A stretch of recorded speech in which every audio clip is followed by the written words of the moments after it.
l'invité de Béatrice Rulle ce matin, 6 minutes avec Mireille Zaki et les journalistes économiques concernant la situation financière et économique en Suisse. Bonjour Mireille Zaki. Bonjour Béatrice. Merci d'être sur Radio Lac ce matin. En 2008, on nous avait juré au grand jamais que ça ne se reproduirait plus, ces grandes banques qui risquent la faillite.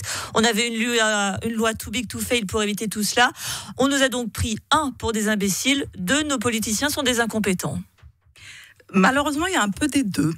Mais ça, c'est vrai.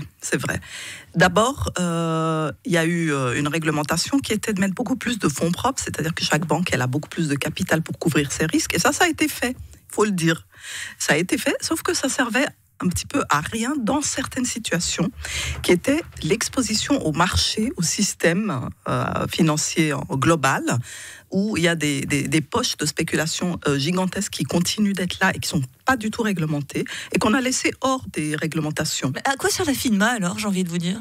La FINMA, malheureusement, elle contrôle que la finance suisse, et Crédit Suisse était exposé à la finance mondiale, principalement américaine, et le risque venait de là, parce que ce qu'on appelle la finance de l'ombre, c'est-à-dire tous ces acteurs non bancaires qui empruntent des crédits à court terme, je ne veux pas être trop technique, mais il y a tout un marché hyper spéculatif avec des acteurs non bancaires qui est resté dérégulé. On a même voulu qu'il ne soit pas réglementé, on a voulu qu'il échappe à tout le pan de réglementation qui est venu après 2008, et donc on l'a laissé, c'est, si vous voulez, le marché noir de la finance, ce qu'on appelle la finance de l'ombre.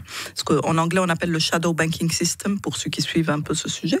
Et ce domaine n'a pas été réglementé. Alors les banques comme Crédit Suisse, qui ont des activités de marché, sont restées exposées à ça à travers leurs activités hors bilan. Hors bilan, c'est-à-dire ça ne figure pas sur leur rapport annuel, ça ne figure pas officiellement. On peut s'interroger sur la pertinence du bilan alors. Oui, on a envie de dire, si tout est fait dans la partie non officielle des choses, si tout est fait dans le marché noir, effectivement, on nous prend un peu pour des imbéciles. Mais pardonnez-moi, moi si je fais ma déclaration d'impôt et que je me fais un shadow déclaration d'impôt, pour prendre vos termes, je pense que j'ai mes amis du département des finances qui vont venir toquer à ma porte en me disant non mais ça va pas du tout et j'ai une pénalité, etc. Pourquoi est-ce qu'on accepte cela des banques ? Alors on a une mensuétude incroyable par rapport aux activités de ces très grands acteurs à qui on veut quand même laisser un peu de plage pour respirer, pour faire de l'argent, pour faire des bonus faramineux.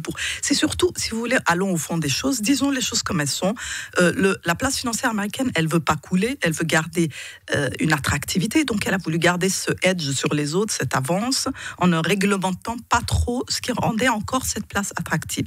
Mais après 2008, elle était obligée de corseter les banques. Alors, tout le reste, elle l'a laissé, si vous voulez, dans cette zone un peu grise, un peu floue, où finalement, énormément de risques se sont cumulés et sont là aujourd'hui.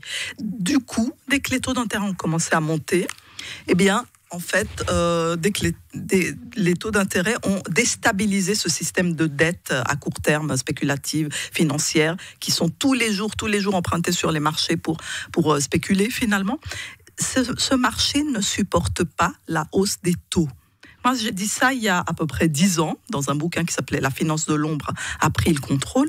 Et on m'a dit « Mais comment ça ?» etc. Si, on ne peut plus relever les taux d'intérêt parce qu'on a un marché de dette spéculative gigantesque qui est dans l'ombre et qui est dérégulé. Rappelons que les taux d'intérêt ont été relevés notamment par la Banque Centrale Européenne pour limiter l'inflation. C'est la raison de cette hausse des taux d'intérêt. Vous évoquez clairement donc cette vision mondiale, puisque Crédit Suisse c'est une des 30 plus grandes, enfin c'était, c'est bizarre de le mettre au passé, une des 30 plus grandes banques au monde. Est-ce que par le rachat de Crédit Suisse, la faillite de Crédit Suisse, appelons un chat, est-ce qu'au moins on évite la contagion mondiale ? Parce que c'est ça, in fine, le but. Oui, on évite la contagion mondiale parce que finalement, UBS, la première chose qu'elle va faire, c'est quoi ? C'est qu'elle va se débarrasser de ces fameuses activités que je vous ai dit, qui sont exposées au marché spéculatif américain et aux autres marchés spéculatifs dans le monde. C'est-à-dire la banque d'affaires. Cette banque d'affaires, elle va disparaître, elle va être liquidée. UBS va faire ça avec énormément d'aide de l'État suisse, de la BNS, de liquidités disponibles pour l'aider, pour l'assister et pour éponger ses pertes aussi. Après les 5 premiers milliards de pertes, elle sera épongée par la Confédération à hauteur de 9 milliards. Donc toute cette aide, c'est pourquoi ? C'est pour se débarrasser de la mauvaise banque, de la bad bank, qui est la banque d'affaires exposée à la finance de marché spéculative, dont on ne sait pas ce qu'il y a dans ces livres. Nous, on ne le saura jamais, mais à ce jour, UBS et Crédit Suisse savent ce qu'il y a et ils vont se débarrasser de ce qu'il y a dans les placards. Et on sait que c'est jamais bon d'avoir des squelettes dans des placards.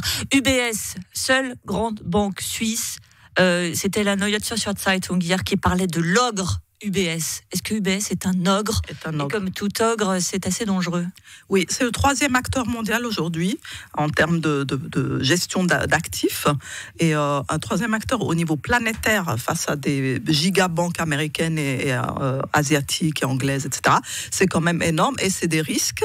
Et il faudra surveiller ces risques. Pied d'argile ou pas? Oui, parce qu'il faudra surveiller ces risques de très très près et plus faire les mêmes erreurs. Sinon là, c'est vraiment toute la place financière suisse qui va être balayée. C'est avec tellement de contreparties, de clients, d'employés qui sont maintenant à la merci d'un faux pas, qu'il faut une régulation extrêmement disciplinée, énormément de responsabilités au niveau des managers, une rémunération qui fait sens cette fois, qui rémunère vraiment les performances et la responsabilité, qui ne récompense plus l'échec. Donc il faut réformer cette gouvernance pour que ce colosse n'ait pas les pieds en argile et ne nous entraîne pas tous dans une future chute. Vous évoquez la place financière suisse. Avec la fin de Crédit Suisse, il n'y aura donc plus qu'une très grosse banque. On va se repositionner sur notre histoire bancaire, j'ai envie de dire, qui est plus la gestion de fortune. Est-ce que finalement la Suisse n'a pas mis en pratique la maxime, la grenouille qui se veut faire aussi grosse que le bœuf dans cette affaire-là? Exactement, sauf que ça, on l'avait déjà dit en 2008. On avait dit et écrit des tonnes, nous qui suivons toutes ces affaires depuis des années. Et rien ne s'était passé. Après 2008, ils ont continué à s'exposer aux risques, au marché américain, à jouer, à vouloir être des traders vedettes, etc., à surpayer les traders et les managers. Et donc, avec 15 ans de retard, on se dit, il aurait fallu faire ça, et maintenant on le paye par cette faillite.